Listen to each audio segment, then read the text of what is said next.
We give him praise and thanks for all of his prophets and the scriptures which they brought. We thank him for Moses and the Israelite prophets that gave us the Torah, or the Old Testament. We thank him for Jesus, who gave us the Injil, or the Gospel, and the apostles that gave us what is called the New Testament. We thank him for Muhammad ibn Abdullah, through whom the last revelation to humanity before the judgment of this present world, that book is called the Holy Quran. I am a student of the most honorable Elijah Muhammad, and I could never thank Allah enough for his merciful intervention in our affairs, in the person of Master Fard Muhammad, the great Mahdi, who is in the world and is championing the liberation struggle of our people, particularly in the United States of America. I greet all of you, my dear and wonderful brothers and sisters, with the greeting words of peace. We say it in the Arabic language, Assalamu alaikum. First, I want to say to all of you, I am honored beyond words to be here standing on this rostrum in front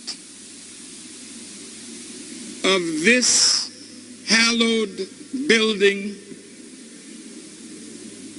in front of I don't know how many, I'm not going to guess, but I thank Almighty God, Allah, for every single one of you that decided to answer the call to demand justice or else. I watched the program in my hotel room, and I want to say how happy I am to be a part of such a great showing of unity of the Aboriginal people of our planet. I want our Native American family and Brother Night Wolf, my brother, I'm sorry that they cut you a little short, but I want you to know how favored you are as a Native American giant standing for his people. The native people who came in their native dress, this is not like going to a football game with the Redskins. They are not here as some mascot. They are here because they are the original owners of this part of the earth, and we honor them with the honor that they are justly due.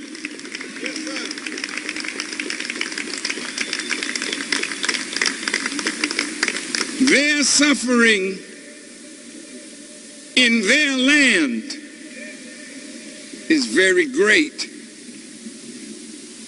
So all of those who cry for justice, no cry is greater than those who have suffered the most.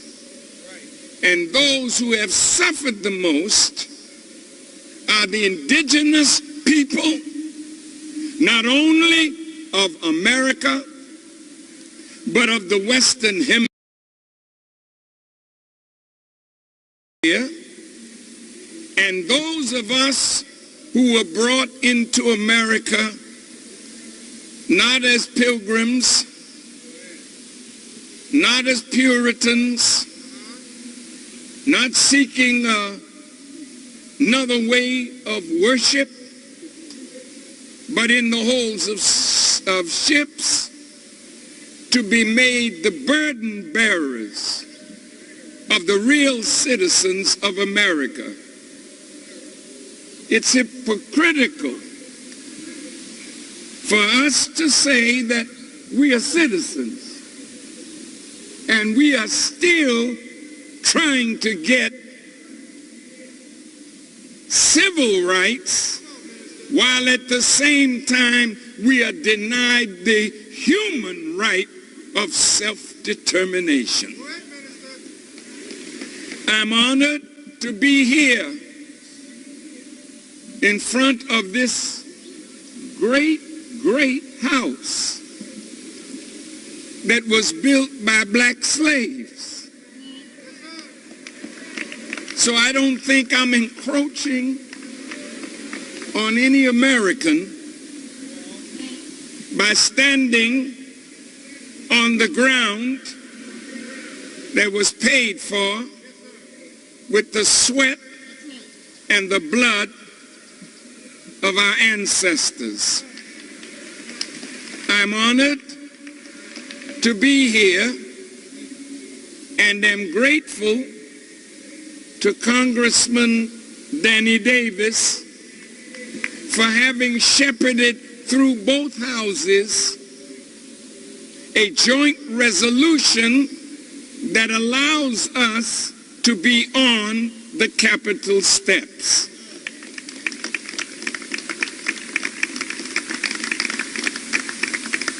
I was so touched by our native brothers and sisters and our Hispanic brothers and sisters, and some who are black may say, Farrakhan, why are you talking to all of these different ethnicities? We have to accept our position. I loved my sister and those standing with her who championed the call that Black Lives Matter. I felt so happy to see her and to hear her and to know, and for her to know that she and Black Lives Matter are welcome, have a cherished spot because they represent the future leadership. These are not just young people who happen to wake up one morning. Ferguson ignited it all. So all the brothers and sisters from Ferguson, all the brothers and sisters that laid in the streets, all the brothers and sisters that challenged the tanks, we are honored that you have come to represent our struggle and our demand. Again, I'm grateful for the choir that sung and the brothers and sisters that sang, for Brother Rasul Muhammad and his wonderful song that he wrote about the great liberator Emiliano Zapata, and to all of you who made this day so far what it is. Every member of the clergy that prayed this morning, the Muslim, the Christians, the various prayers that were said, the native people who have their native places, their teepees and whatnot on the grounds. They're sacred people. Yes, sir. And they deserve justice. And we, in unity, will not only get justice for ourselves, but justice for all those who are deprived of that precious essential of life itself. On this beautiful mall, which was a slave center hundreds of years ago, right here, down this mall, there used to be slave pens. And in that movie, 12 Years a Slave, the black brother was brought here, down on my left side, your right side, in a little yellow house where he was severely beaten before he was sent off to be a slave unjustly for 12 years. I feel the cry of our ancestors, the pain of those on whose shoulders we stand. I feel that the ancestors are happy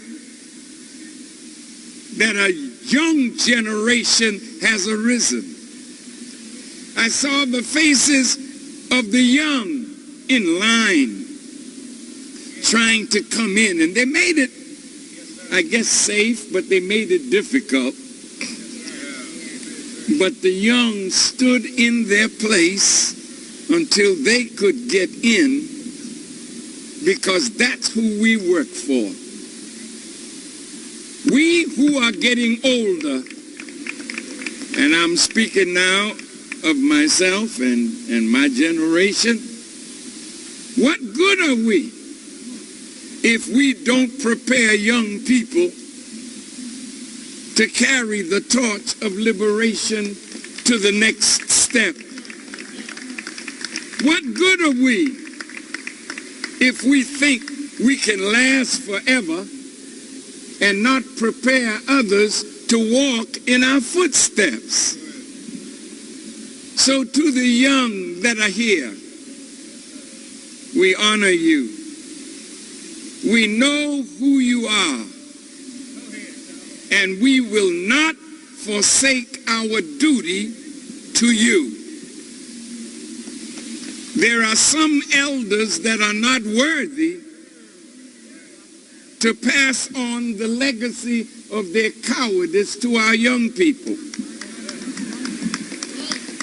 Our young people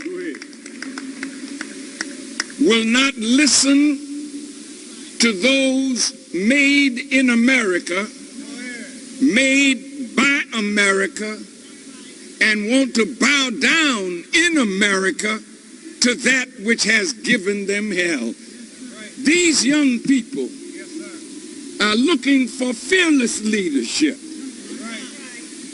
but leadership that cannot be bought. Leadership that is willing to sacrifice its life to see a better future for our children. I'm honored that my brother and friend, Father Pfleger, is here, who is a great fighter in Chicago. I'm honored that Quorum Master Barry is here.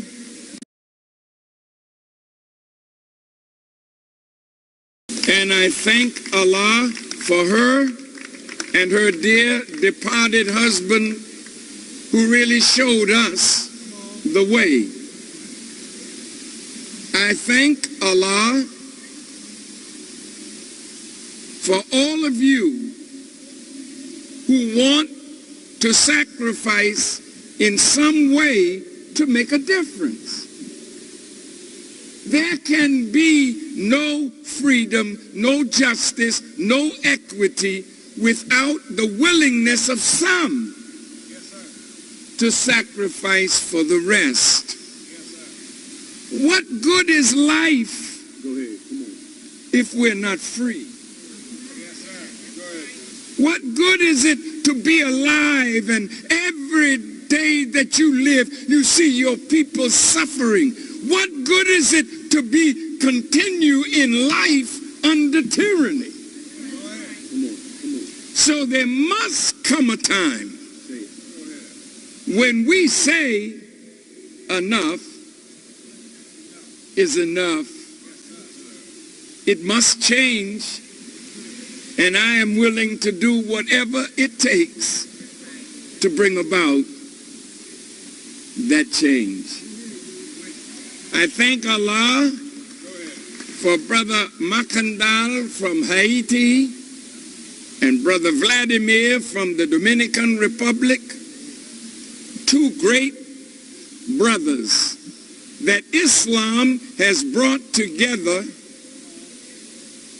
but the machinations of white supremacy is trying to keep apart. Haiti and the Dominican Republic used to be called Hispaniola, and it's the first place that the wicked one, Columbus, set his feet. Tomorrow they say it's his birthday. I think it's tomorrow or the day after, Monday. But no indigenous people want to celebrate a man who came and dislodged them.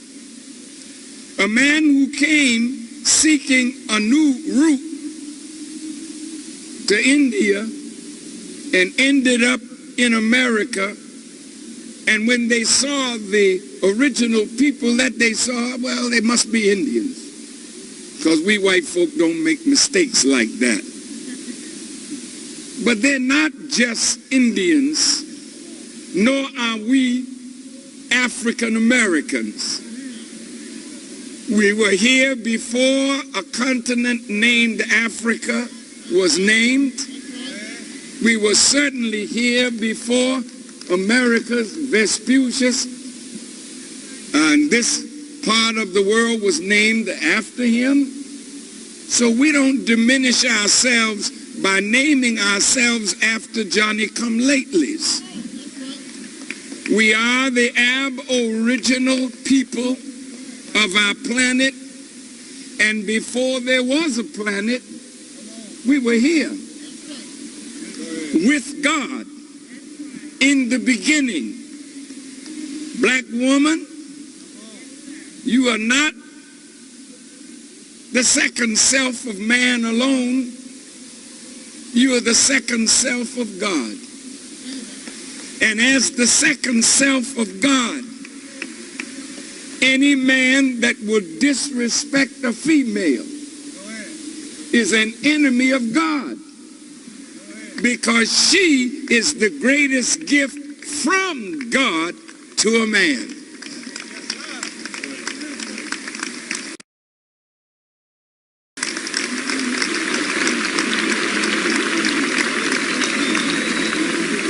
May I pause for a moment and say to women, your language must change as to how you address yourselves.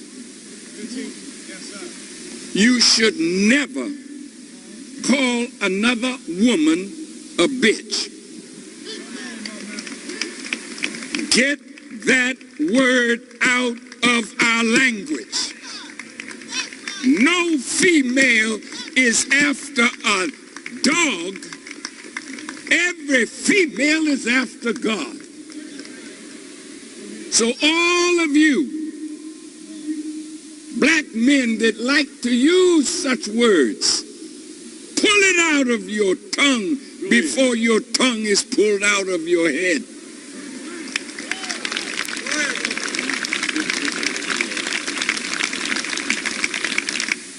Every woman is from the Creator. Her womb is the workshop of God. So when a man sees a woman, he should bow in honor to her. The Native Americans can teach us much in the respect of women. I've been up on the reservations, I've been in the Anipi, I've been to some of their ceremonies. And the native people, the men, draw blood, hanging from trees and carrying skulls of animals in dirt attached to the flesh of their back in tremendous pain until the flesh snaps and blood pours out. The native people do that to pay honor to the woman, for she is in labor, enduring the pain of death to bring forth new life. And there's always a show of blood before the birth. So the man is trying to equal himself up to the woman. That means that the native man who disrespects your female, you have lost your way. And any black man under the sound of our voice, any red man, any yellow man that will traffic in women and girls, you are worthy of death itself.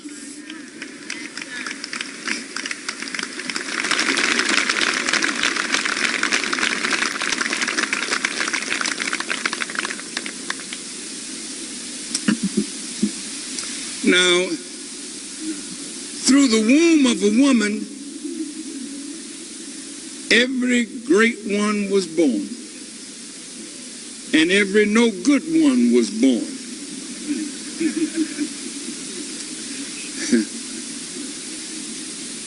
But my dear sisters who are here today, if you are expecting, I would love for you to place your right hand over your womb. And I want to ask Allah that every woman who is pregnant,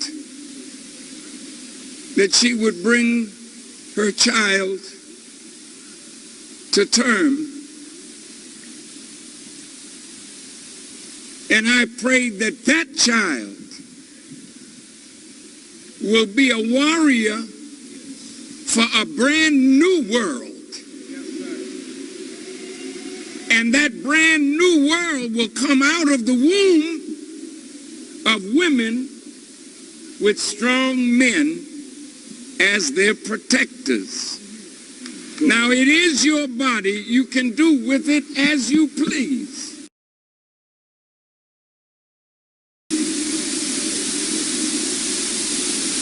But it would be so tragic if the next Sitting Bull was aborted. It would be tragic if the next Malcolm X or Martin Luther King or the next Moses or Abraham or Jesus was flushed away. You don't know who your child is going to be. If you are wise, your child could be the answer to your prayers. Why do you pray, brothers and sisters? Go ahead. You pray that things would be made better. You whose fathers or mothers or cousins or aunts have died from cancer, don't you want to see a cure for such a disease? Yes, sir. That cure is not coming out of the sky. That cure is coming from the womb of a female that may think she is not important. Go ahead. But out of that womb Come on. could come the cure of every disease that humankind is suffering from. There was a strange circumstance around my birth,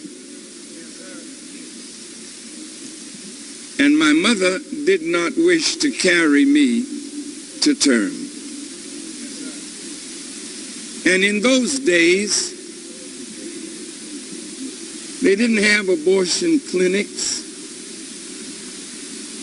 Women who wanted to abort the new life used hangers, metal hangers.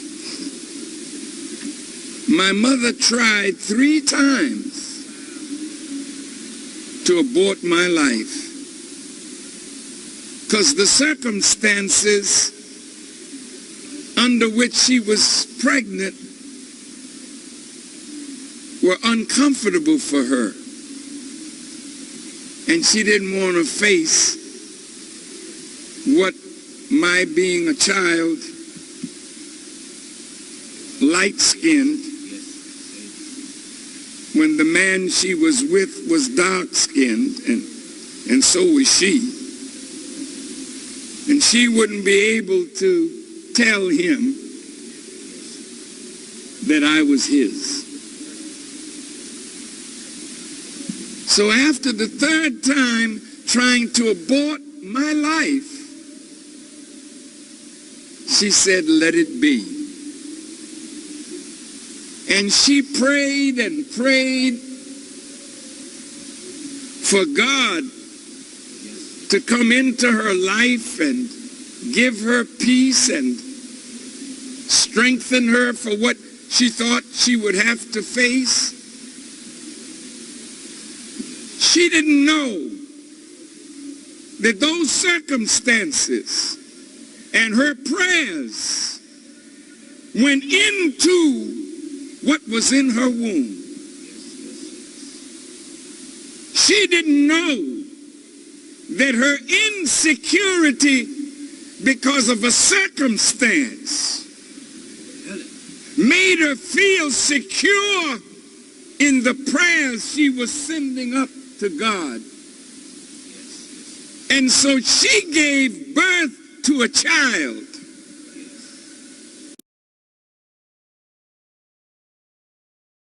who knew God from an early age. She gave birth to a child that never in my life did I find refuge in any man. My refuge and my protection was always grounded in my faith in a superior being. So many people wonder, why is Farrakhan so bold? It's because I'm free from fear.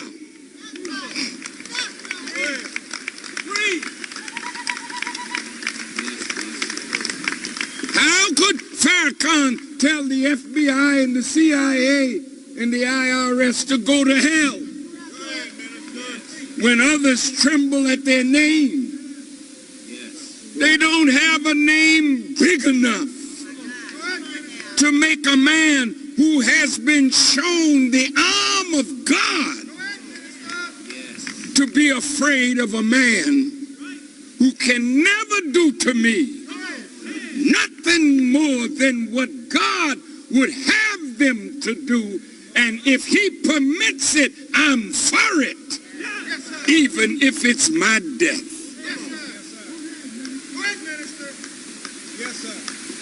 Our problem is there's too much fear among us. And fear is what takes a man and makes him a punk. Women are showing more strength. As Sister Ava said earlier, she's the natural protector of what her womb produces. And sisters, you should never love any man more than the love you have for what your womb produced if that man becomes a violator of your child. Go ahead, say that.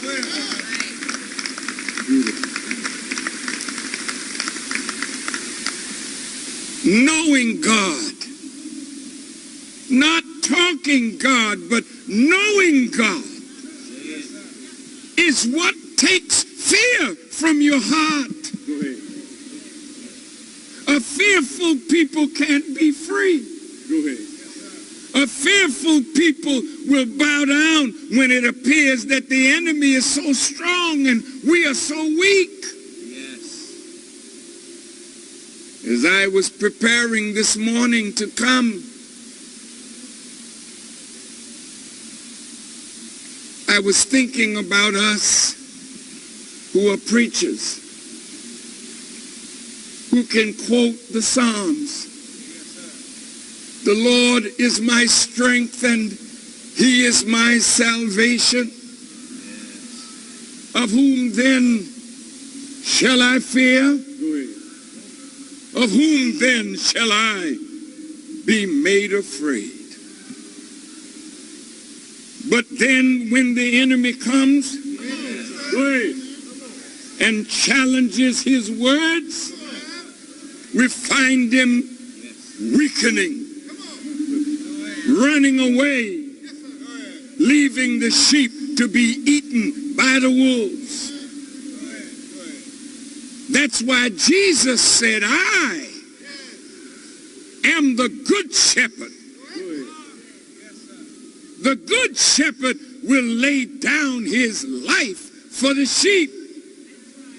Any man in leadership that is not willing to give his life for the flock that supports him and feeds him and clothes him is not worthy of being a leader.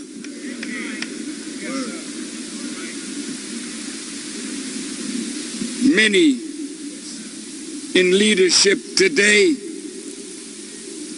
are willing to take a little money.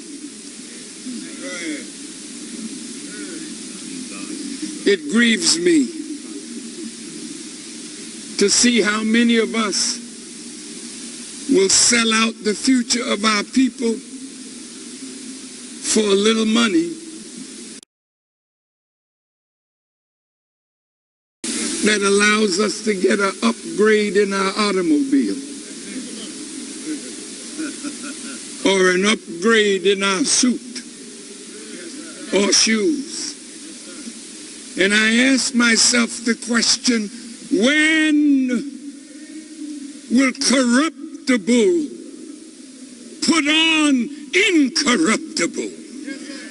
Because all corruption is an enemy of the progress of man. All corruption, all deviation from honesty and integrity. You say, well, Farrakhan, I mean, my God, what are you saying? I'm saying that if you love God with all your heart, soul, mind, and strength, and loved your brother as yourself, nobody could give you enough money to make you betray yourself as well as your brother or sister. When I first started rebuilding the Nation of Islam in Chicago, a man came to me and said, Farrakhan, everybody got a price. I wondered who he had met. That everybody that he knew had a price. I said, well, this man don't have a friend. Nowhere. Because a friend will never betray his friend. How many in this audience have been called by the government authorities and told to lie because they wanted a certain person, and if you lied, they would make it easier for you in your sentence? How many of us have sold out to get a lighter sentence and made your brother who was innocent a victim of the justice system that is unjust by telling lies? I'm talking to you like this. I have some notes that I put down, but I haven't opened it. Because this is not a day, 10-10-15. Hell no. If this is a day and we come out and go back to doing what we were doing before we got here, then this is all vanity. Yes, sir. This is vanity. Yes, sir. But vanity is the work of someone who's wrapped up in himself. Yes, sir. We have no time for vain expression. Those whom the world honors are those who live for others. And in their death, they are never dead. There's always someone coming up to refer to their greatness because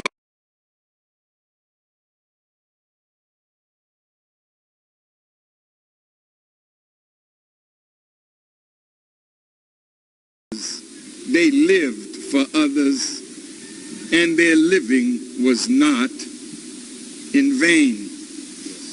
Well, why am I saying that at this point? We're facing another election. Yes. The Republicans have, I don't know how many. Is it 17? Well, it was. And they are really like the pretty girl who is well-formed, showing her wares so that some man with money will buy her. Who wants to be a whore? No, listen to me. Do you think people with money put their money behind you if they don't expect something from you? That's what makes this a farce. $3.3 billion in the last few years has been paid by lobbyists to this house. Yes, sir. Well, what are they lobbying for? Laws that may not be in the best interests of the people? How then can you look in the mirror at yourself when you are bought and paid for whore?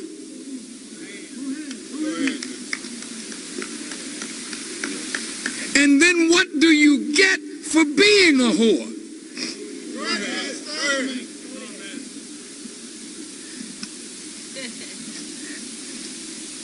John Fitzgerald Kennedy lies across the water in a beautiful grave with an eternal flame. And John Fitzgerald Kennedy had a beautiful home. He had boats. He had so much material wealth. But the end is the same. A spot in a little coffin and 6 feet of dirt. So the Bible says it right. Naked came I in the world, and naked go I out.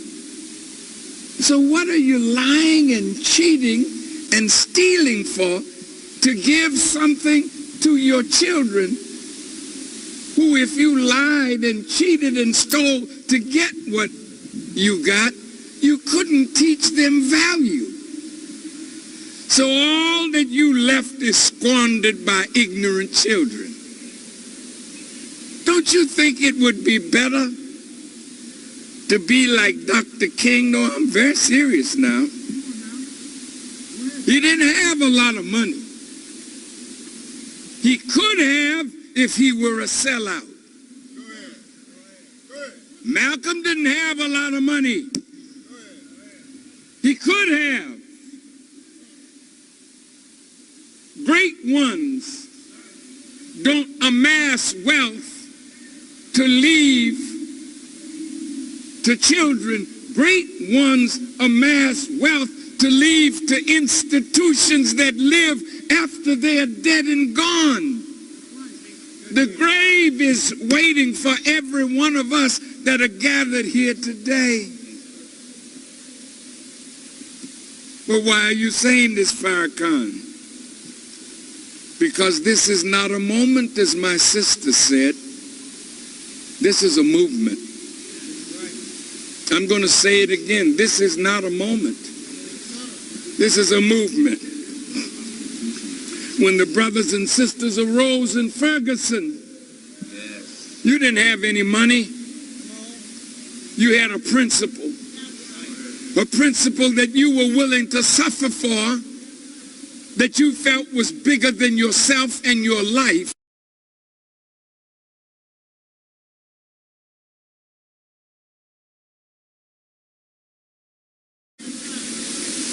And the withstanding of pain.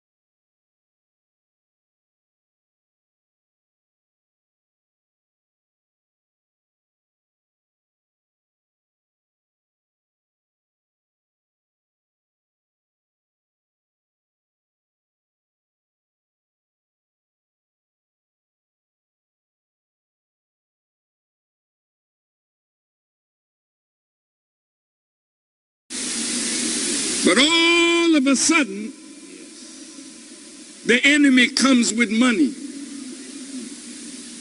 If we give you this, will you come out of the street?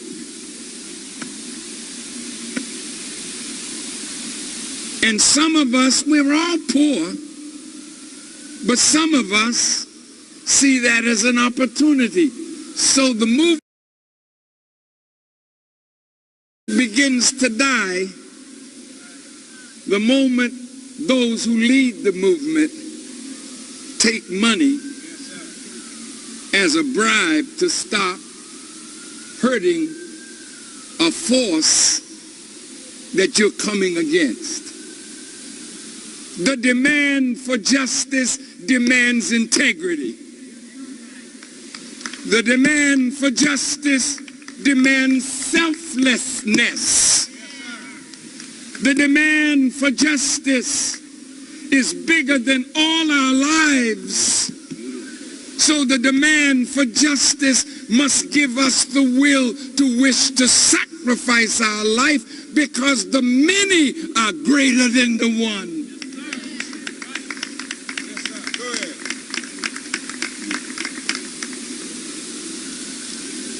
And so we're here today. I have some hard truths to say, and I want you to bear with me, because I want to show you why there's no government on this earth, not one, that can give the people what the people desire of freedom, of justice, and equity. Look around you, brothers and sisters. Look at the trees. Look at the flowers. Look at the bushes. All of it starts with a seed. A simple seed. Seeds come in colors, different colors and shapes and sizes. But a seed hides what God has put within it,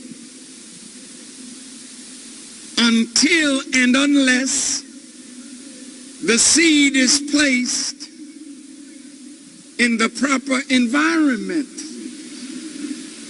So all these lovely living things that are around us, Go ahead. all of them start from a seed, and that seed is planted in the earth. It is nurtured by water and that magnificent sun. And then the seed swells and bursts, sending a root down. And then a shoot comes up. And then what was within manifests itself. And it is then a glory of God, its creator. Yes, sir. You all started, we all started from a sperm, a seed. God is not wasteful. 100 million sperms may be released at one time. Some even say 1 billion. But only one can fertilize that egg. Well, God, if you're not wasteful, what happens to the other sperm? What do we do with it? That sperm becomes food for the new life. We have a farm, and every time we're sowing seeds to raise a crop of beans or corn or whatever vegetation we desire, the birds sense seeds are being sown. So you see the birds collect over the land. If the seed doesn't go deep enough, the bird flies down and the seed becomes food. God wastes nothing. But you are a seed. Yes, sir. I am a seed. We have not yet been placed in the proper spiritual or physical environment that would cause the seed to swell and burst and let what is within come out, that we could say, I am a part of the glory of God.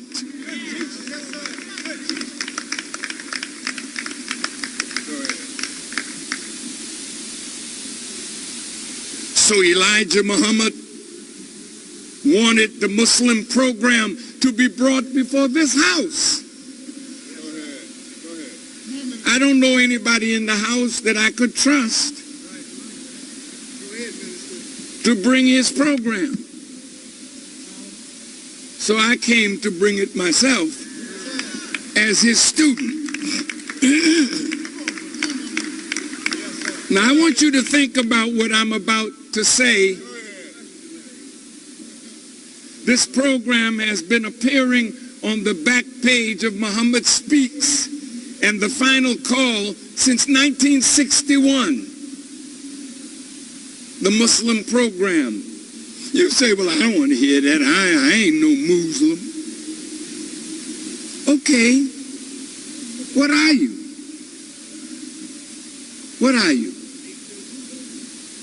If I ask you to tell me your nationality, you'll point to some little spot on the earth that you think defines who you are. It's limited. I'm from Georgia. Good for you. I'm from Mississippi. I'm from Alabama, but I'm from New York. Right, right. But that does not define who you are. I'm from Jamaica, man. I'm from the Caribbean. Or I'm from Africa. I'm from Ghana, Guinea, Mali. That don't define you. You are defined by the nature in which you are created. And if your nature is the same as the nature of God, no land mass can define you. So the Quran says, set your face for religion, being upright, the nature made by Allah, in which he has created man, and there is no altering Allah's creation. A dog is a dog. Not because you call him a Spitz or a Terrier or a Great Dane. Those are names of different species of dogs. But the dog is defined by the nature of its creation.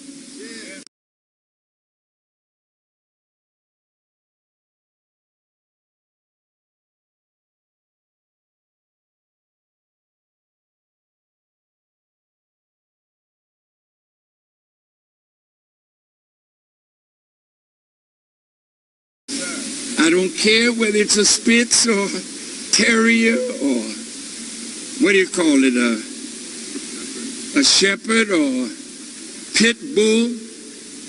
If it's a male, whenever it sees a hydrant, it will lift its leg. Did nobody teach it how to do that? That's what dogs do.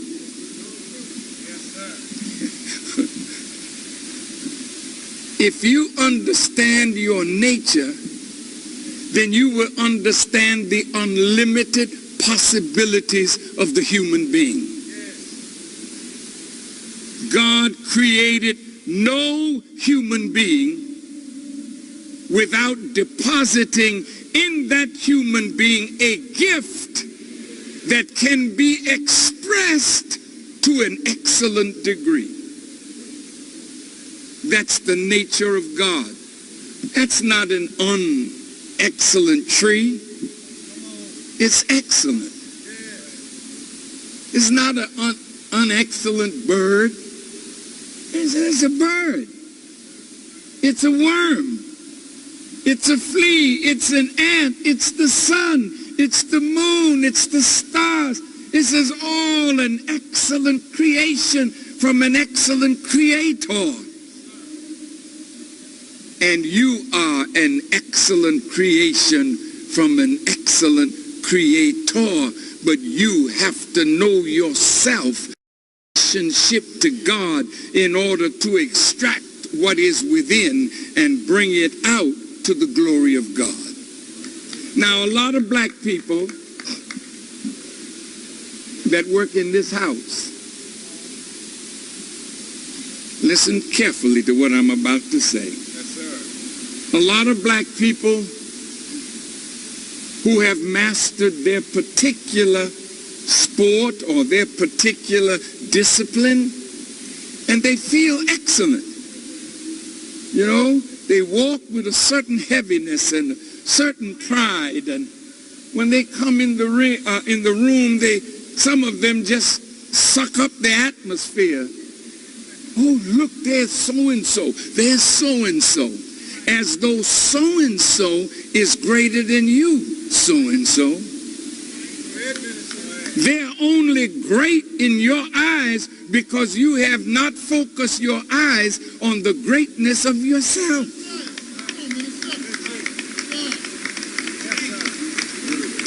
So, look, brothers and sisters, the greatness of God is part of the thing that makes us so dissatisfied with government. You're yearning for something that the government can't give you. You are born to be free. The Muslim program says we want freedom. We want a full and complete freedom. That's not just what Muslims want.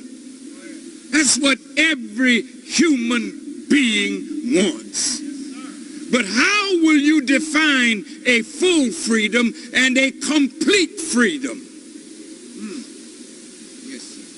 If I'm a seed and I'm 50 years old and I'm still a seed, have never been planted in the right environment to develop myself, then I don't have freedom. But when I'm free and fully developed, then I have attained a full and complete freedom. Yes, sir. Can this house give you that? Come on. Well, you don't have it. So what are we petitioning this for? They can't give you what's not in their nature to give you. We're just making a demand because it's right to do it, but we know they can't do it. Well, wait a minute, Farrakhan, why can't they? Let me show you why. The other day, for the first time, I said, let me go out and visit all the monuments that are on this mall where we as a people will be standing. And I quietly, as quiet as I could, slipped into the Jefferson Memorial. And I stood there looking at a 19-foot statue of a great American. Now, this mall is hallowed ground for us, but it's also sacred ground for those who love America. And Thomas Jefferson was one of the most brilliant of the founding fathers of this country.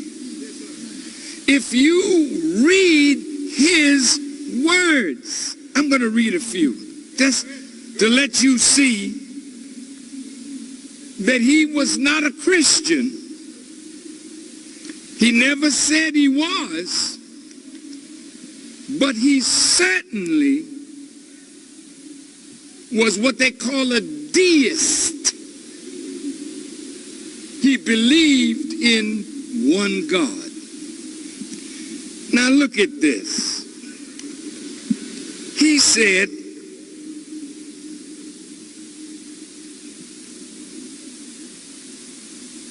on the wall,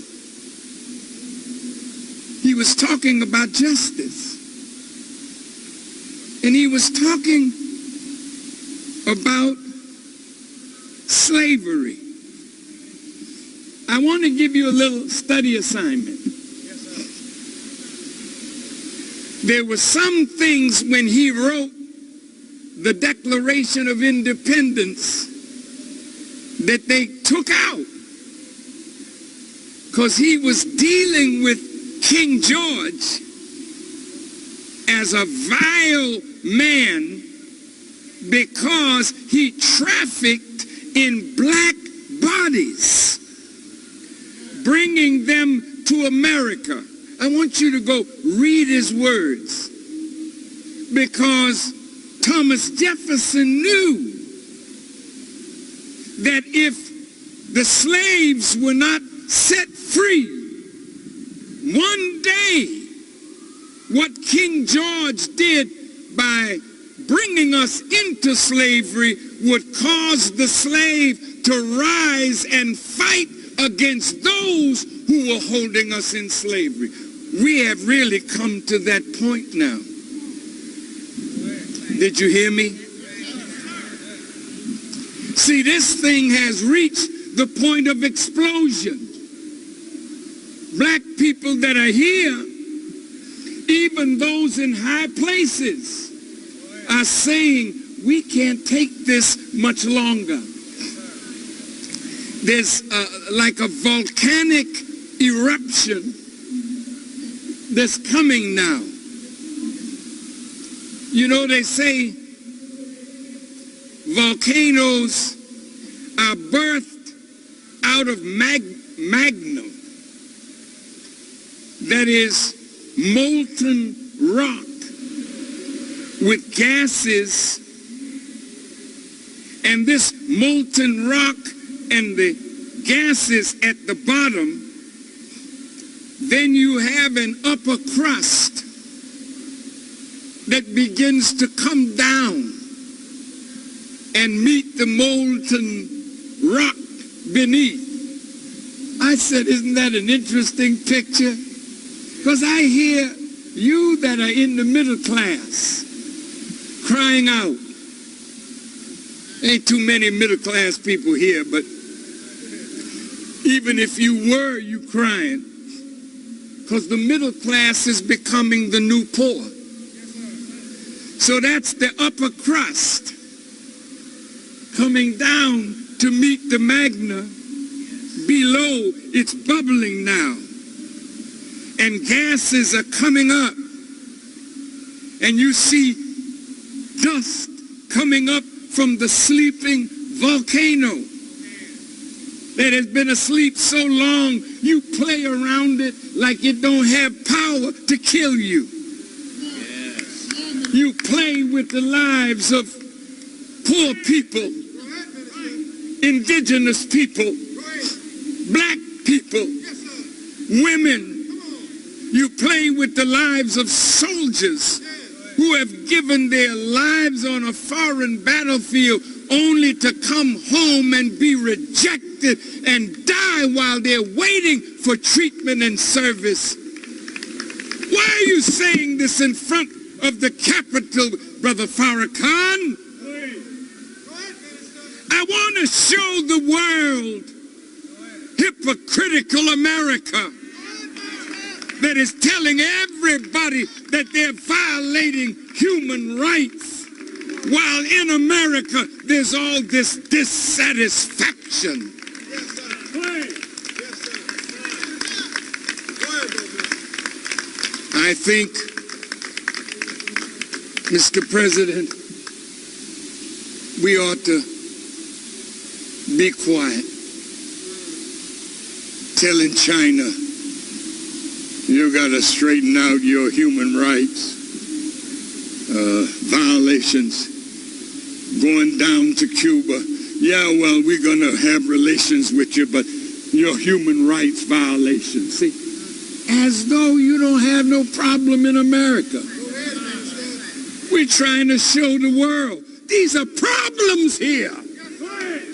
And these problems demand resolution.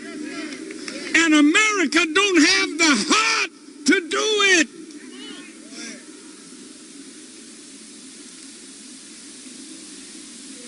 Thomas Jefferson gave some brilliant remarks about freedom and trembling for America when he reflected that God is just and that his justice would not sleep forever. And then Thomas Jefferson with others fashioned the seal of this nation. And at first, the seal reflected the wrath of God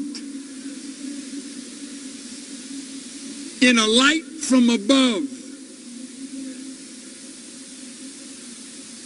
And Pharaoh's army below. That the wrath of God, he was saying in the seal, would come down on America if America would not free the slave. He knew it should be done. So Thomas Jefferson said, we need to let the slave go. We need to give them a good send-off. We need to give them land. We need to give them machinery. We need to give them seeds to plant crops. We need to teach them the science of warfare, that they would be able to defend the land that they would be given. This is Thomas Jefferson. But he couldn't force it. There are good white people who want to see you free, but the politics of the situation will not allow it to happen. I don't care nothing about what the politicians are saying. Yeah, we think you all should, have some freedom. And like the Pope who came so beautifully a few weeks ago, and I listened to him. I took a few days rest from the tour because I became sick with pneumonia.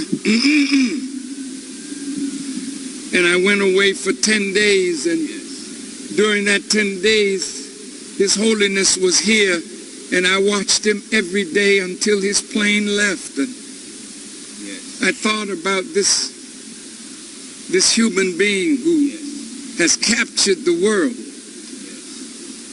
And then I thought about him in Ecuador, in Bolivia. I think it was Bolivia. 3 countries in South America. And the Pope asked them to forgive the church. Did you hear that, brothers and sisters? Now, he didn't say forgive Jesus. Because the church that was killing the indigenous people really wasn't connected to Jesus. They were connected to a cross that was given to Constantine in a vision. And in Latin, under that cross, it said, in hoc signo vinces, with this sign we conquer. So the cross and Christianity at that time Go ahead. was not the real teaching of Jesus Christ. It was a philosophy, an ideology based on white supremacy.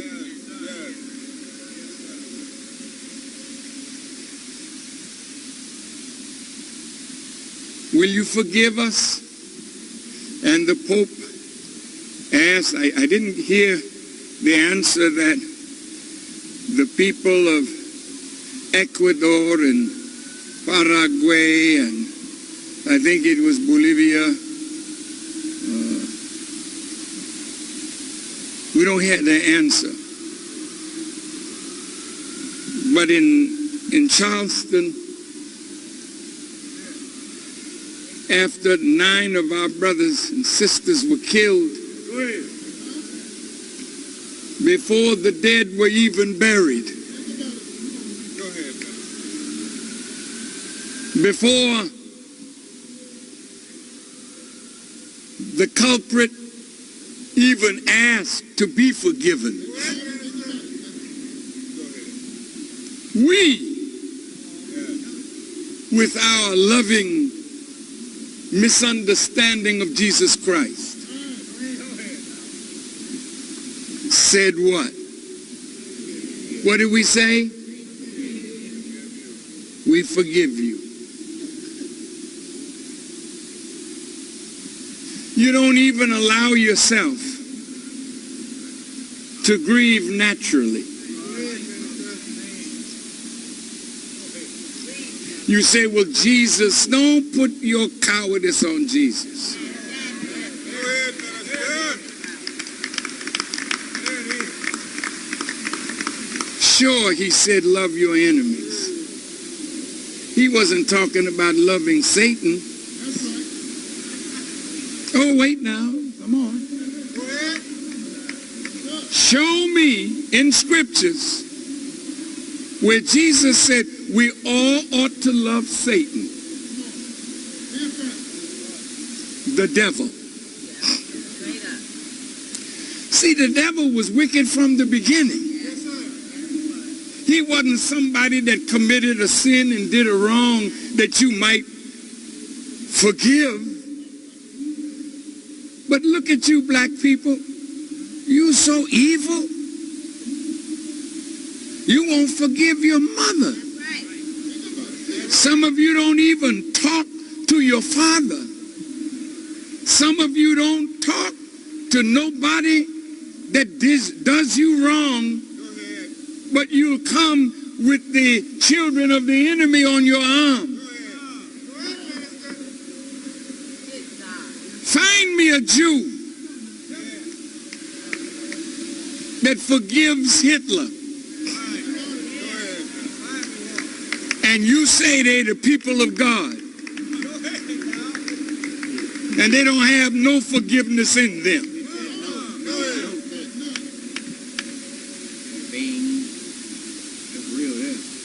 You really need to get acquainted with Jesus.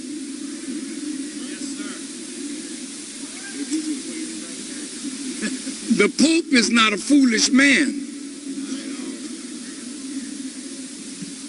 but he made a saint out of somebody that the native people don't see any sainthood in. That's like us taking the Grand Wizard of the Ku Klux Klan and beatifying him and making him a saint. But what about all the people that you killed? What about all the evil that you have done? Should we forgive? Well, the Holy Quran says it like this. You may forgive, but I, God talking, will never forgive. See, now the God that I'm about to talk to you about now is on scene today.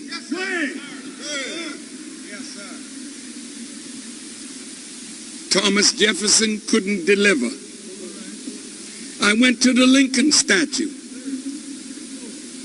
And while I was in there, they had Dr. King speaking. I said, what is Dr. King doing speaking in the Lincoln Memorial? So I listened. And then I reflected on Abraham Lincoln's words. It's written there for the people to see. He said, and I hope I'm quoting it right, he said, if I could preserve the Union and keep all in slavery, I would do it. Did you hear me? And he said, if I could preserve the Union by letting half the slaves go free and keeping the others enslaved, I would do that. His aim was the preservation of the Union, not freeing you. And that's why you're still singing, we shall overcome. You've been tricked. You've been had. You've been took.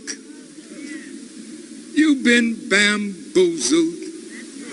In the words of Brother Malcolm, we have been deceived. Abraham Lincoln, though, in his Lincoln-Douglas debates, he said, you suffer, talking about black people, from being in America with us, and we suffer from your presence.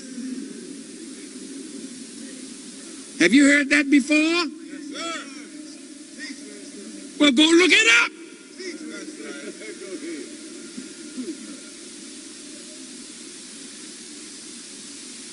That's one thing you won't say about Farrakhan. You say he's a hate teacher, he's this, but you won't call me a liar.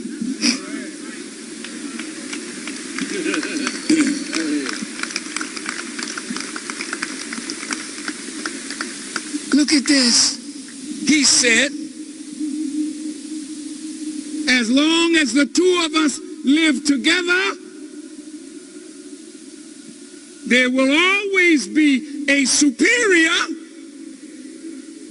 and an inferior. And I, as much as any white man, want the superior position assigned to the white race. That's your aim. But he knew you was a problem. And he said, let me see if I can get rid of it. So he called some Negroes to the White House. See now, you know, when you call a Negro, not a black man, but you call a Negro who's bending and scratching and with his head bent low, talking to the boss man. He said, will you Negroes accept to be separated? I will give you land in Africa. We will back you up. We will give you what you need, you know. But you'll be on your own. But we'll help you. And the Negroes said, not us. We didn't lose nothing in Africa. No. So he backed off because the Negroes didn't want it, and he probably couldn't sell it to white folks who might have still wanted our presence as what we are. You know, people play with us. You are a wonderful prey in the hand of a mighty people. But you're just a prey. And that's not spelled P-R-A-Y. That's spelled P-R-E-Y. Now watch this. Now we are 150 years up from Abe.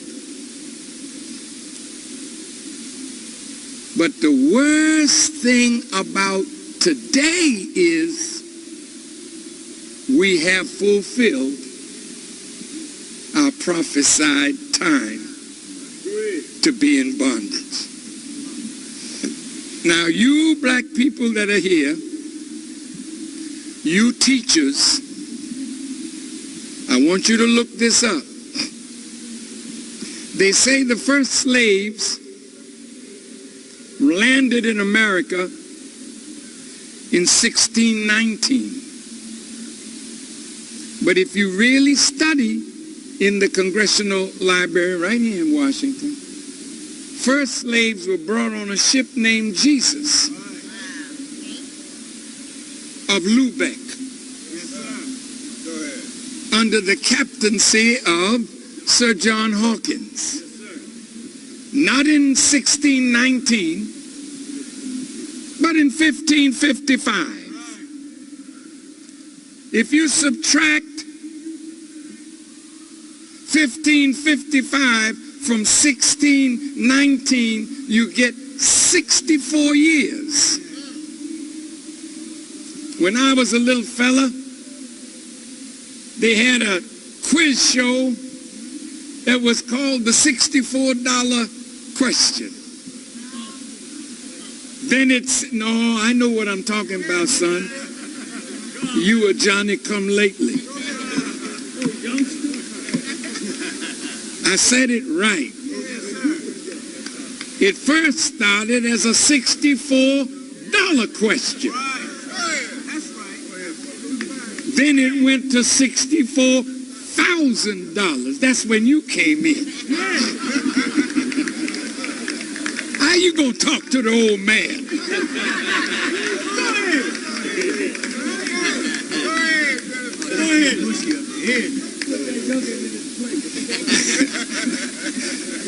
Now, 64 years of hidden history is what turned you and me from an African black person into a Negro having eyes but can't see, ears can't hear, tongue can't speak, spiritually blind, deaf, and dumb.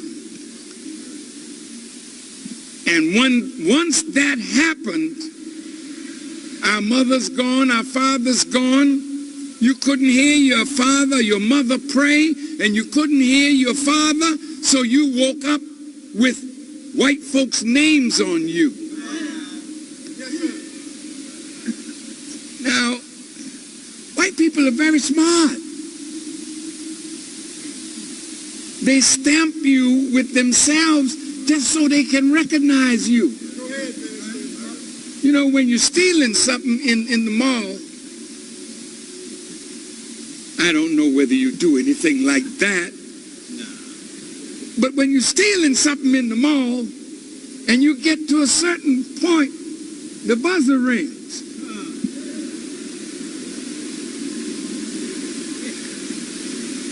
See, you can't get out the store until what is in your possession that caused the alarm to go off is checked.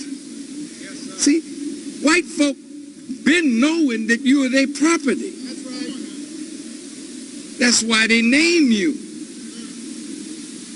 So when you go for your passport, and what is your name?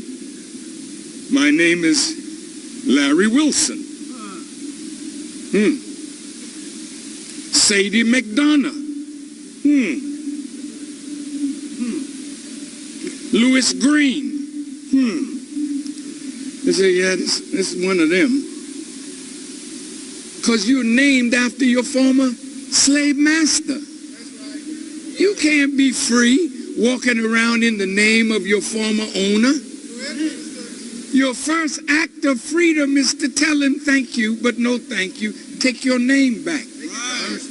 And look, take a name.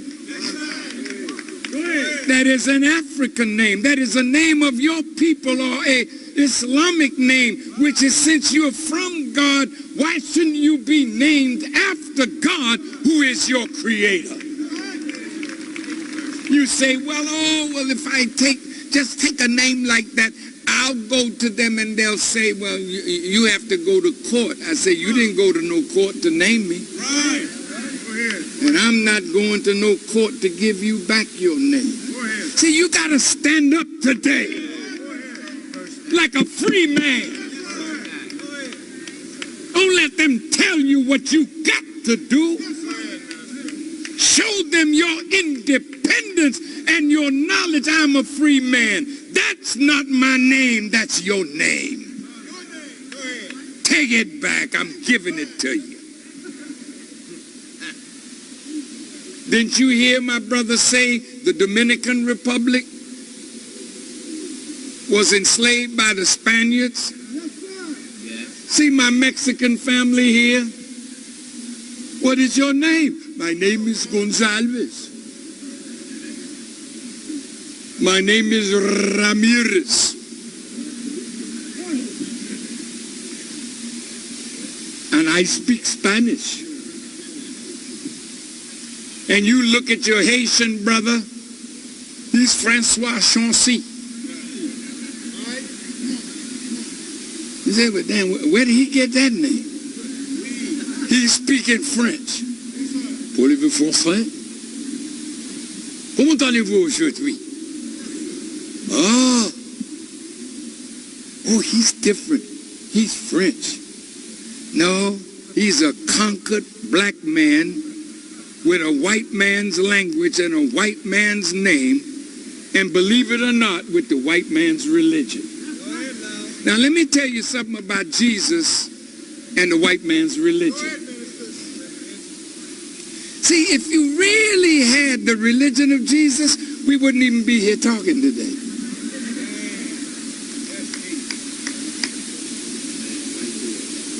You'd be free right now if you really had the religion of Jesus.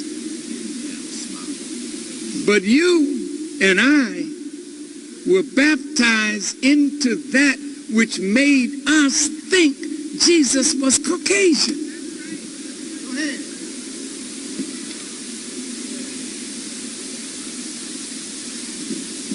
Well, there's a few things I want to say before I close. Look,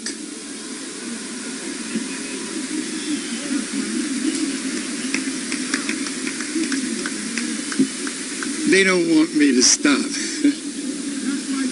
They're hungry. And that's why Jesus said,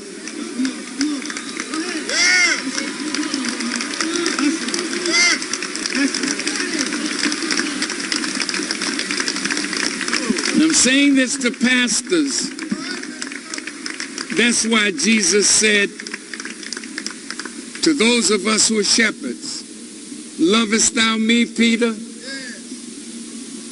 Feed my sheep. He wasn't telling you to feed them some government cheese.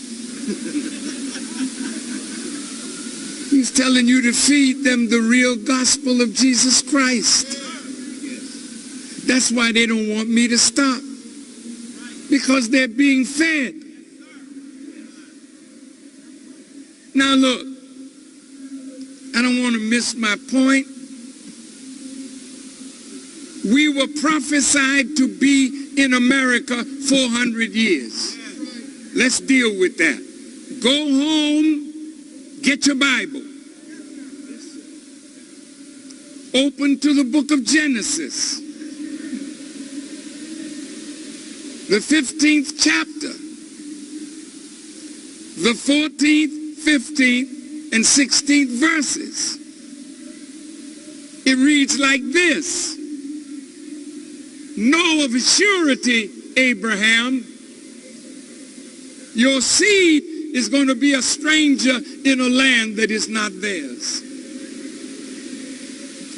and they shall serve them, and they shall be afflicted 400 years. Who you think that's talking about?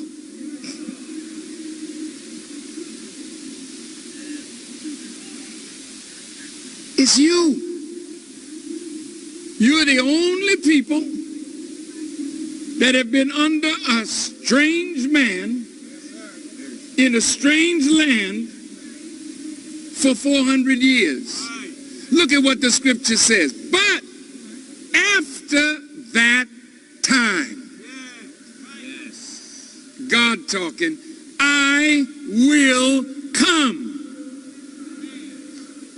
and I will judge that nation that they shall serve.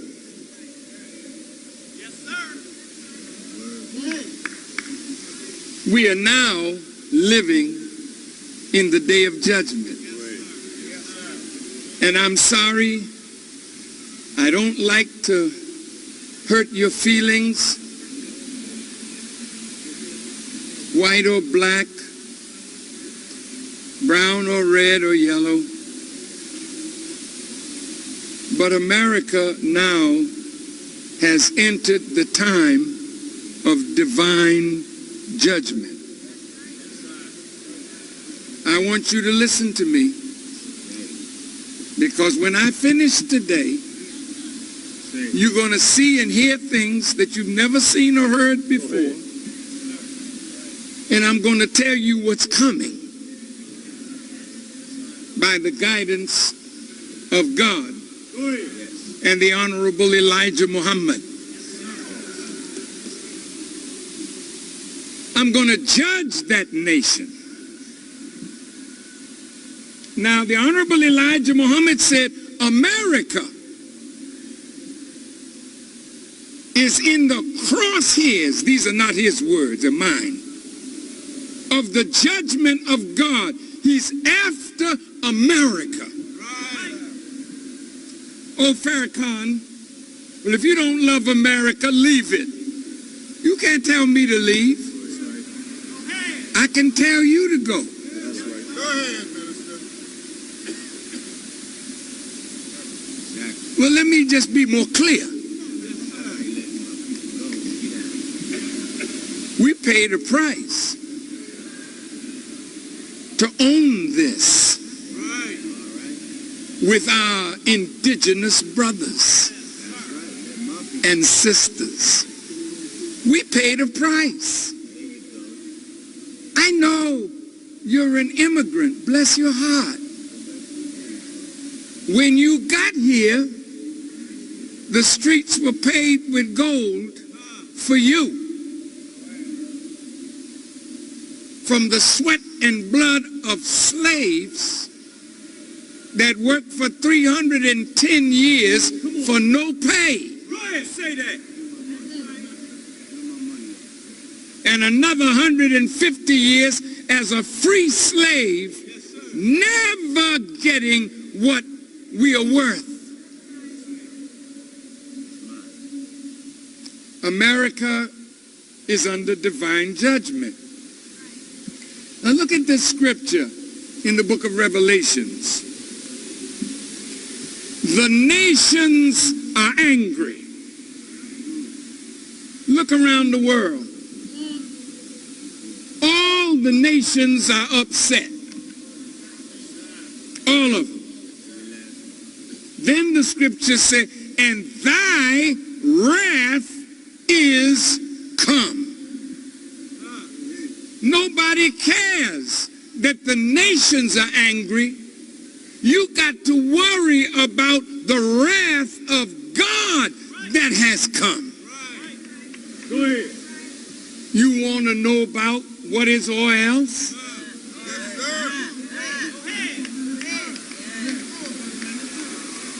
See, you all, with your tender hearts, you never understood what justice is. Justice for Pharaoh is not the same as justice for the children of Israel.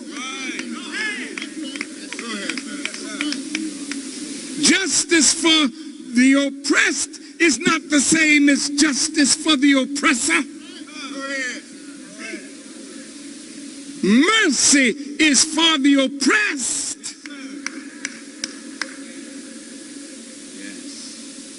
So Jesus said, God is not mocked.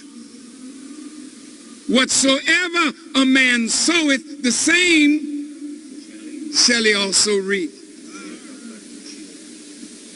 Oh my God.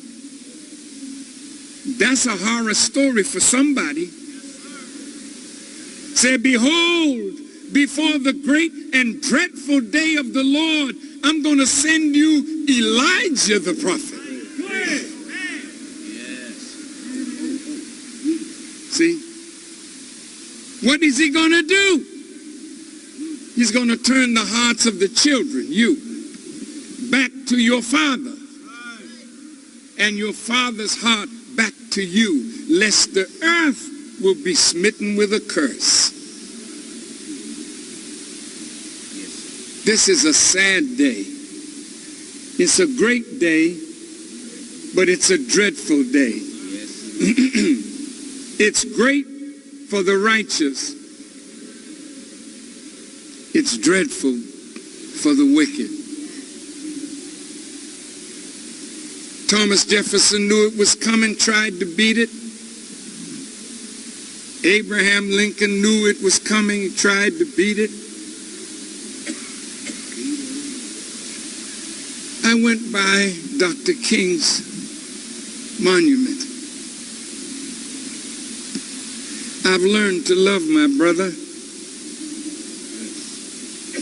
because if you would go and study the speeches that Dr. King made in the last 2 years of his life, you will know that Dr. King was not a dreamer.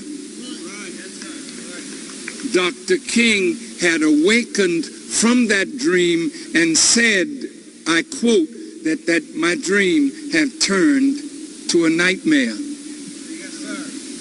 These are the words of Dr. King. And the night before he was assassinated, I want you to see what Dr. King was saying a few days before. Go ahead. Oh, my brother, Dr. King.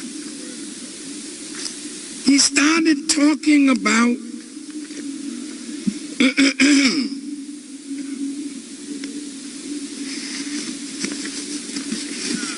I want to quote him right, because this is too important. Go ahead. Get the words right. My son said, well, Dr. King said, I want to get the language right tonight. That man. And when you read how Dr. King evolved, we will evolve with him. He was not a dreamer. He was a great revolutionary thinker, like his brother, Brother Malcolm. And while I'm on the subject of Brother Malcolm, now there's a group of people out here that think that Farrakhan has something to do with the murder of Brother Malcolm. Okay, let's deal with it. I want to ask you a question. Do you know any murderer that white folk don't like, that they could pin a crime on? Right. Yes, sir. And he's still standing here speaking with his foot deep up in their backside?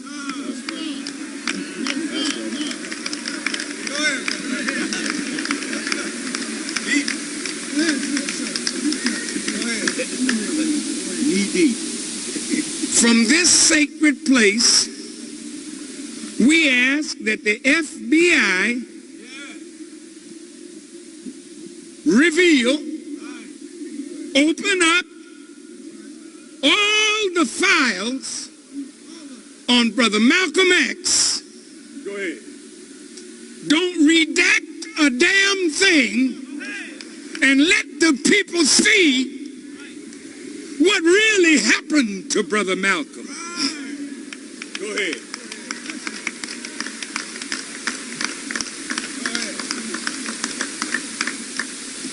See, they're killing me with you through media and some who claim to know Malcolm and love Malcolm. And if I could get close to you, I would show you that you don't love him as much as you say. Right. Right. Yeah, well, you all killed him. Well, some Muslims were involved. Who was the man giving him mouth-to-mouth resuscitation when he got shot? It wasn't one of the followers of Elijah Muhammad. It was an agent from the police department undercover. The white man wanted Malcolm dead. And naturally, we were angry with brother because he spoke against his teacher and his teacher's personal life. Now, hey, Reverend, black leader, you all, let's talk a little bit. See, I don't want these holy Negroes to talk about how bad Elijah Muhammad was. He had wives. What do you have? See, you playing women. Ishmael, where is he? Front and center, move here. Rasul, move here. Abdullah Yassin, move here. Kamal Muhammad, move here. Go ahead. That's right.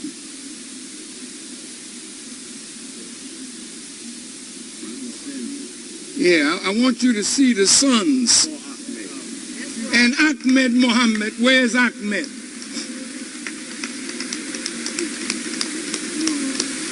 Got it right.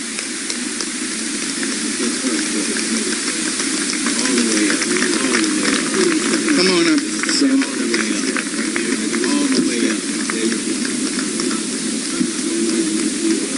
Who's it? I'm here. Yeah. Come on, Abdul Yassin, Kamal. I'm still looking for Ishmael. Oh, you must be somewhere counting money? No, he's not. He's been very busy. But these are Elijah Muhammad's sons. Where's Marie Muhammad? Right here. All the way up. And Medea Muhammad. All the way up. See, I want to show you not an evil man, but a good man. Now, this is Marie Muhammad, one of Elijah Muhammad's daughters, and my former daughter-in-law, still my daughter-in-law. Her children are my grandchildren. That's right. This is Medea Muhammad, and her children are here. Right over here, son. This is Kamal Muhammad, a scientist. Yep. That's right. Each of these are spiritual giants. at him. This is Elijah's son. That's real. Look at him good. See, a man that want to have fun with a woman want to hide the fact that she becomes pregnant. Come on, Ahmed. Where's Ahmed? Now these are with me.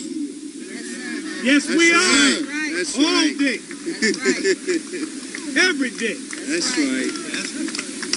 That's right. And they are champions in their fields.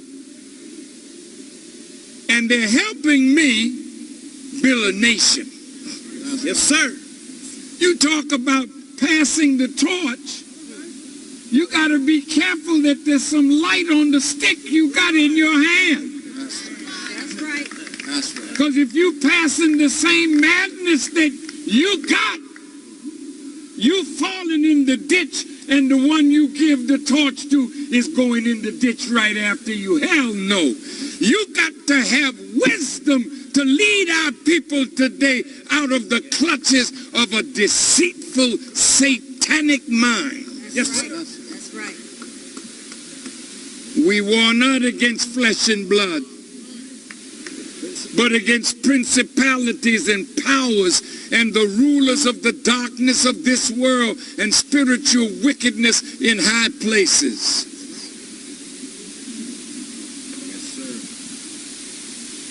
These are the children from Elijah Muhammad's wives. And the mother of Rasul and Ishmael and Medea and Ahmed is a spiritual scholar Yes, sir. known all over the world. Yes, sir. Mother Tainetta Muhammad. That's right. That's right. Where are the grandchildren? See, if it were not for Elijah Muhammad's marriages, I wouldn't have these illustrious helpers. Right. Because none of the first family helped me in the rebuilding of their father's work. But these that he had from the wives who loved him, Yes, sir. Yes, sir. Yes, sir. Yes, sir. are committed to this cause of the liberation of our people all over the world. Yes, sir. He planted these in Mexico Yes, sir. because he wanted the union Yes. of the black and the brown. Yes. Yes, sir. And I have done the same. That's Yes, right. sir. That's That's right. Absolutely. Faithful. Yes, you Yes, have. sir. Now you players, let me get in a little word to the players. Tough, minister. Yes, sir. Women are not to be played with. No, sir. No, sir. They are sacred. That's right. And because there are more women than there are men, their stock goes down and the male stock goes up. So men walk around like peacocks.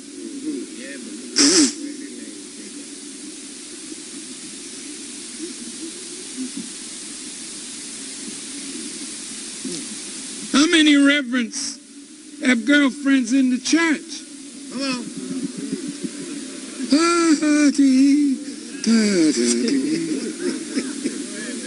And how many reverends? Oh, I ain't going there.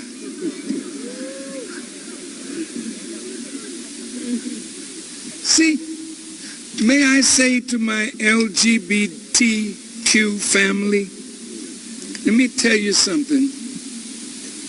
See,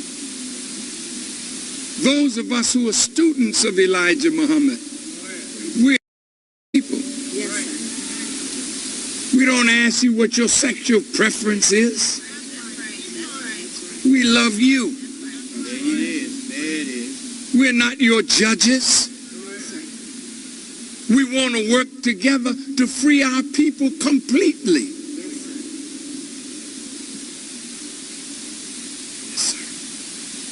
So to my family, this is my family. Yes, sir. Yes. You'll never find me or us condemning you for what has become of us in our sojourn.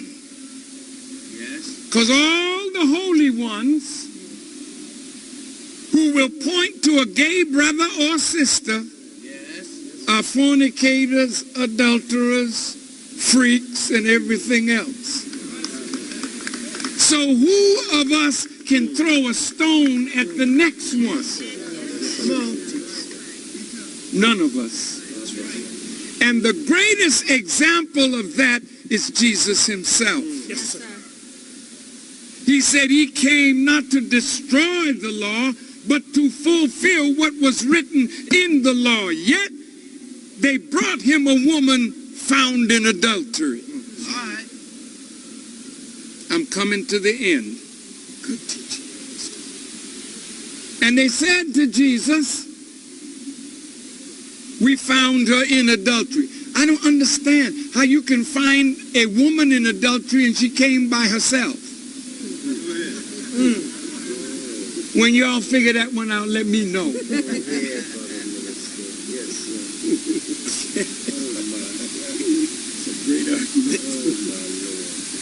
But after Jesus, who was supposed to witness her stoning to death according to the law of Moses, Yes. the people got their stone in their hand, they ready. And Jesus knelt down and wrote in the sand, the one of you that is without sin, you cast the first stone. Right. And they held their stones and dropped them by their side because they weren't clean enough to stone a woman found in adultery. Jesus was clean enough to do that. And look at what he said, woman, where are your accusers? And then he said, neither do I accuse you. Go and sin no more. Dr. Ben Carson, running for president, made a statement about Sharia law. It's a very harsh law.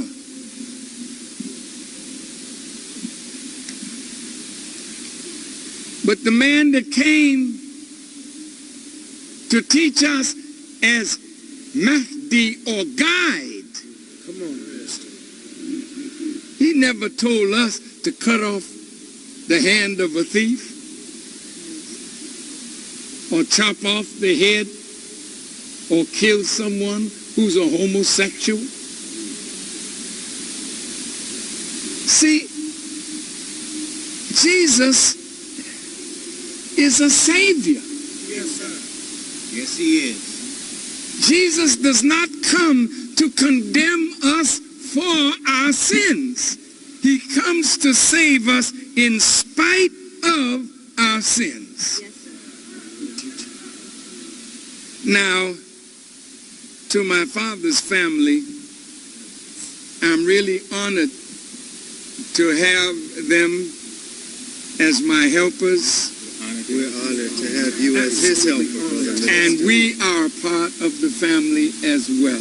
Yes, sir. Yes, sir. That's right. This is our Imam, Imam Sultan Rahman, the great-grandson of the Honorable Elijah Muhammad, and he's the Imam of the Nation of Islam. That's right.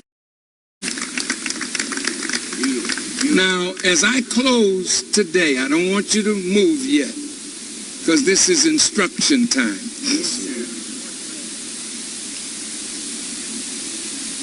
America is under divine judgment as we speak. Elijah Muhammad taught us 50, 60 years ago of what we were going to face. And he said there would be 4 great judgments. Rain, unusual rain. Snow, unusual snow. Earthquakes, hail, and that he would use the forces of nature against America.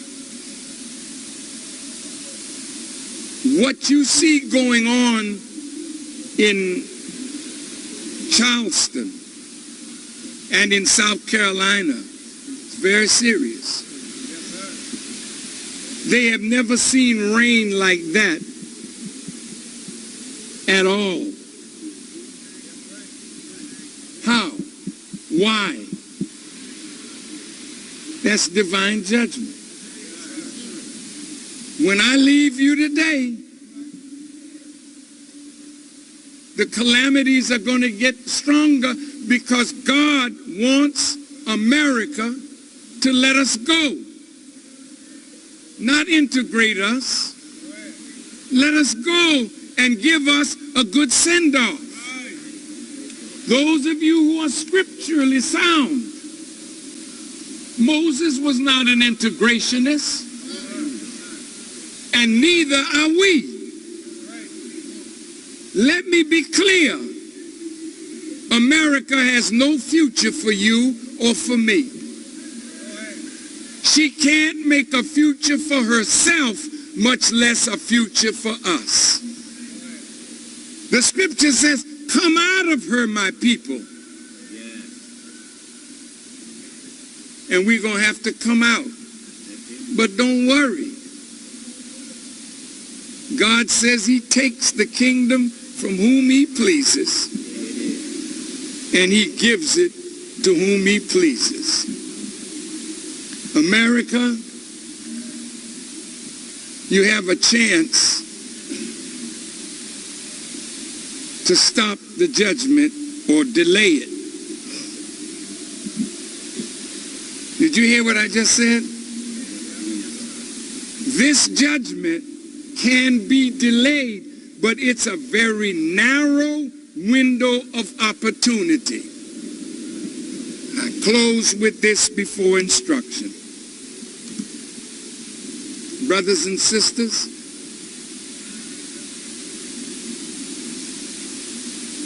they came to Jesus and they asked him, when is the end coming?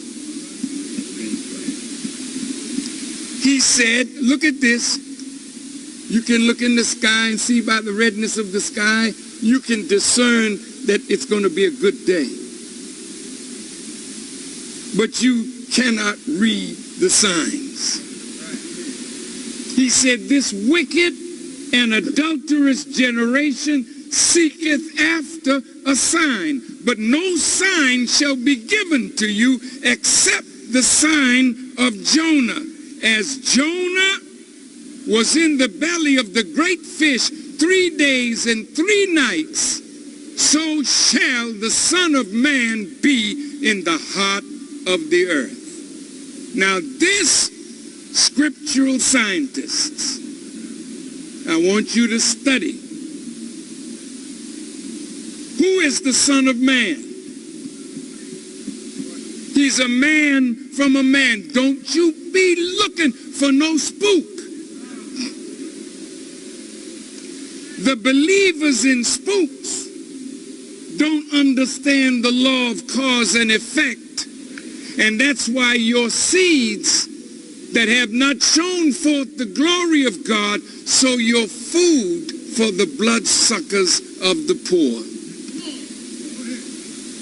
85% of the people in every nation are in poverty. And 10% of the people have knowledge, but they will not share it with the poor. So they live off the poor. In America, 85% of white people don't understand the law of cause and effect. But there are 10% among them that do understand. And they work for the rich. And they work against the poor. And the poor are poison animal eaters. They eat hog flesh, sounding their mental powers and robbing them of their beauty appearance. They don't know the law of cause and effect. They believe that all that you see is happening from a mystery God. But there's 10% that know, and they're sucking the blood of the poor. In the black community, we got 85% that are in bad shape. But you got 10%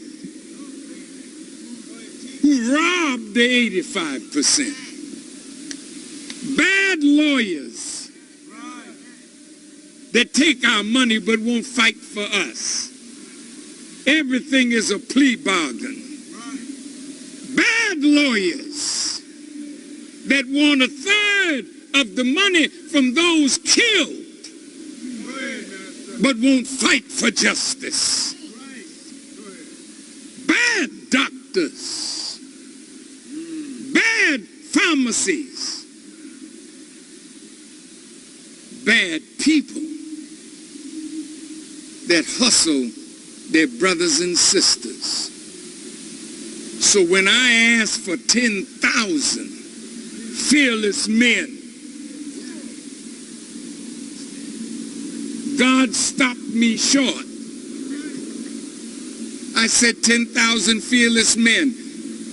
When we put it up on our Facebook page, white folks said, oh, he wants 10,000 to start killing white people. Do I sound crazy to you?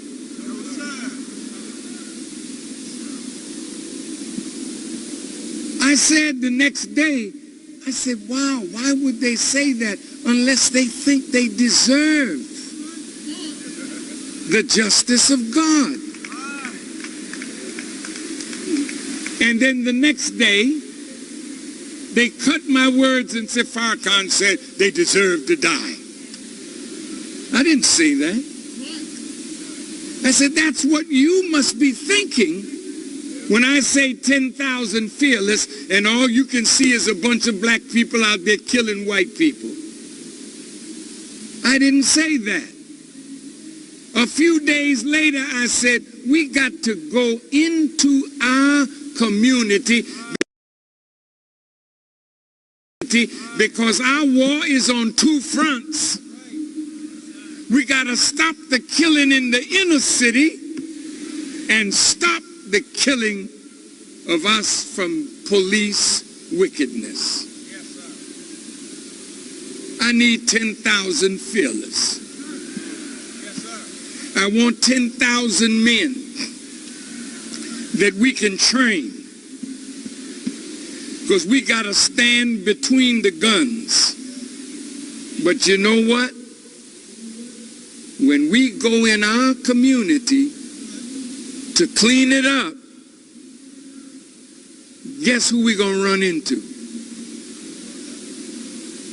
We're going to run into rogue cops and wicked black people working together to suck the blood of the poor.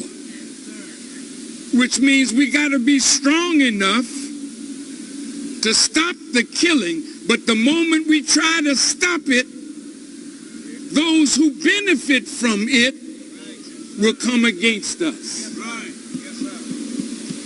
So we have to sit with the police and we're going to expose all your rogue policemen. Because you know where they are? They're in the black community. You know why they're there? Darren Wilson said, I don't want to do police work in the white community. I want to do police work in the black community because that's where the fun is. That's Darren Wilson. What's fun about your work in the black community, rogue police? See, you profit from the drug that's going on. You profit from the prostitution. You profit from the drug trade. You do. You kill us and blame it on another gang. That's the fun. But your days of having fun on our suffering is about to come to an end. I need 10,000 fearless black men.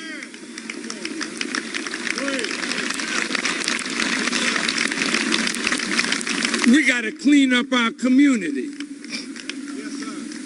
And there's no way we can make a good people and leave them under the educational system of white supremacy.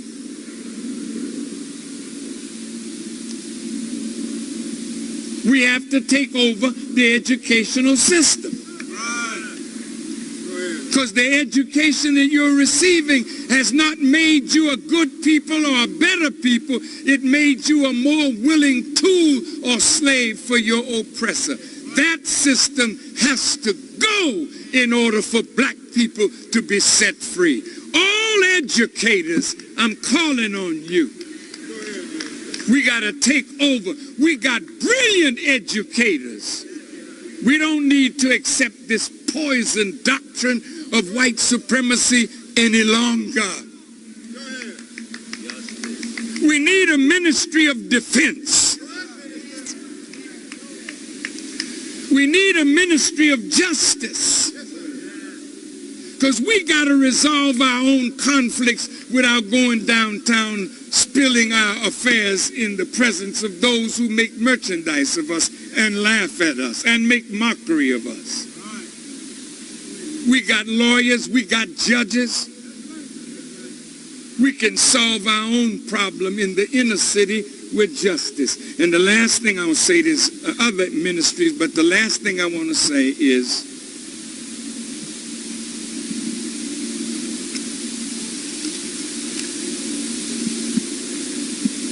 preachers, you're the most important. I was with Dr. Martin Luther King III, and he said, Farrakhan, what can we do to turn this around? I said, Brother Martin, we have to take your father's philosophy of nonviolence and redirect it to black people. See, you've been working all this time to use your love to clear up the hate that's in the hearts of white people. 50 years after, it's still the same. Turn your attention to yourself. Come home and teach love for one another. Teach love of the neighbor. Teach us to forgive each other for our acts of evil done under the oppressor's mind that he put in us. I would like to have 10,000 fearless women.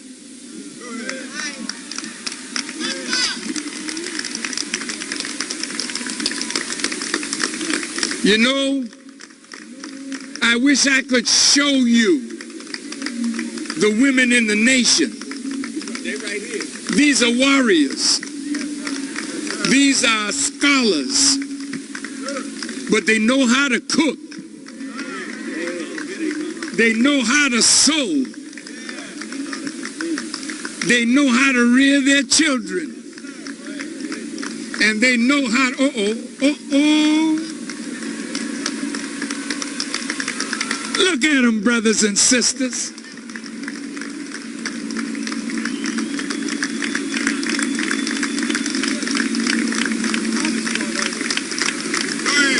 Now, brothers and sisters, if a sister came up and stood beside them with a mini skirt and a low-cut dress that's beckoning nursing babies,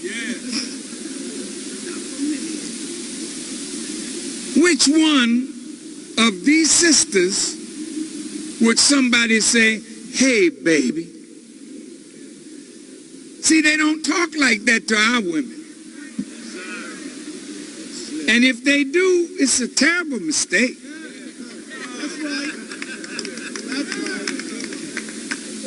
Now, when women are clothed, they earn respect. The beauty of your form is for your husband. And if you don't have a husband, keep it covered. Because the one that you get as a husband will be the dog that saw what he wanted, and it wasn't you. It was the beauty of your form. Them beautiful hips, those succulent lips. Lord have mercy. Now my sisters, all of them, they're very highly intelligent. You can't come to them with weak conversation because they see right through you, brother. They know how to cook. They're food scientists. And let me tell you, sisters, you know you're beautiful, but a woman who's beautiful and can't cook is a killer in the kitchen. And I don't think you would be wise marrying a killer and she kill you in the kitchen with a whole bunch of greasy food. These sisters know how to keep their self alive, their families alive, their children alive. Thank you, sisters. Oh, that was really nice. Where's the young men? Bring me the young soldiers.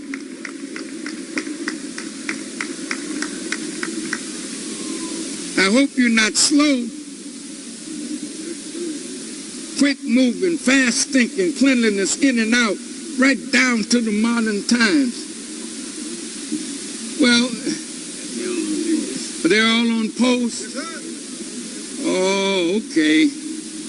But we got some fine young men that we are training. I'm 82. I don't know how long I got, but I'm not worried because I got a torch lit with the wisdom of God that I'm giving to every young person who will listen. Because when I leave, I want to leave somebody that will give the enemy hell until justice flowed down like a river and righteousness like a mighty stream. Now I'm going to close with Christmas. Now, did you know that we spend almost half of the money that we take in a year during Christmas? We have $1.1 to $1.3 trillion, and $400 billion of it is spent during the Christmas holidays. And listen. Dr. King wanted us to redistribute the pain. Now suppose we decided, okay, this Christmas we're kicking Santa to the curb. This Christmas you're not going to lie to your children telling them that this Caucasian from the North Pole brought them this gift. You're going to tell them the truth. I brought you the gift, baby. Me and your daddy, we hustle, but not this Christmas. This Christmas, we're going to sit around the table and we're going to bring Christ back to a day that was supposed to honor him. So you put the bottle down, put the loud down, put the beer down, and get around your table with clean food and teach about Jesus, and then show love, forgiveness, and reconcile your differences within the family. Yes. And this will be the best Christmas that we've had in a long time. And if you can put $400 billion and keep it in your pocket, then you've got a little money to invest. And what we want to do is buy up as much land. And we're asking the government for 100 million acres as a start. That's about the size of California. We can provide a healthy meal with milk on the table, whole wheat bread, if we pool our resources. Look at these figures. We got about 30 million people, really now near 40, eating a slice of bread per meal, 90 million slices of bread per day, 630 million slices of bread per week, 32,760,000,000 slices of bread per year. How much land must we have under wheat cultivation to give our people our daily bread? Then Elijah Muhammad said, well, move to milk. How much land must we have? How many cows must we have? How much grazing land must we have to give our people a glass of milk a day? 40 million black people having 3 slices of wheat would require 1,222,935 acres of land growing wheat. To provide an 8-ounce glass of milk each day to 40 million people requires the production of 7,305,000,000 pounds of milk by 389,102 cows on 389,102 acres of grazing land, 1 cow per acre, yielding 18,774 pounds of milk per year.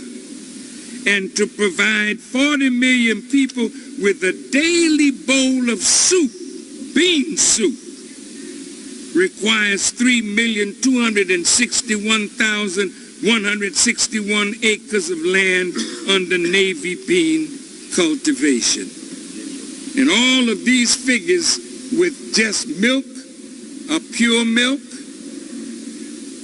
wheat, bread, and beans, he said we could live 140 years off of that simple food. Now, if you want to lengthen the days of your life, you got to eat better, and you won't eat better if you allow your enemy to feed you. We're going to have to feed ourselves by buying as much land as we can. So tonight, as I leave you,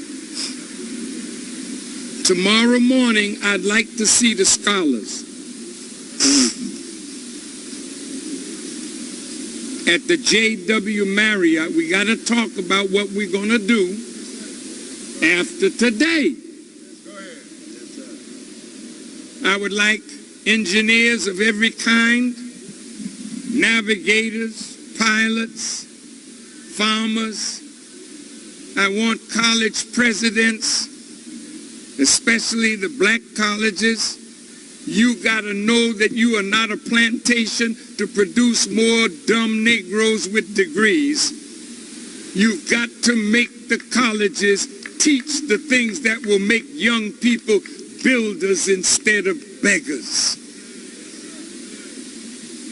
Meet me tomorrow at the J.W. Marriott, 11 o'clock, and we want to talk about what's next. Until then, oh God, you have made me so happy today just to look into your beautiful faces. I want you, when you leave here, go home to your wives and your families, and before you leave, I want you to greet the people around you. Hug them and tell them, I love you. Embrace your native indigenous people and tell them, we love you. And our Mexican family, embrace them and tell them you love them. And from this day forward, this day of a demand for justice will never end until justice is ours. So the day is the beginning of that movement that will never end.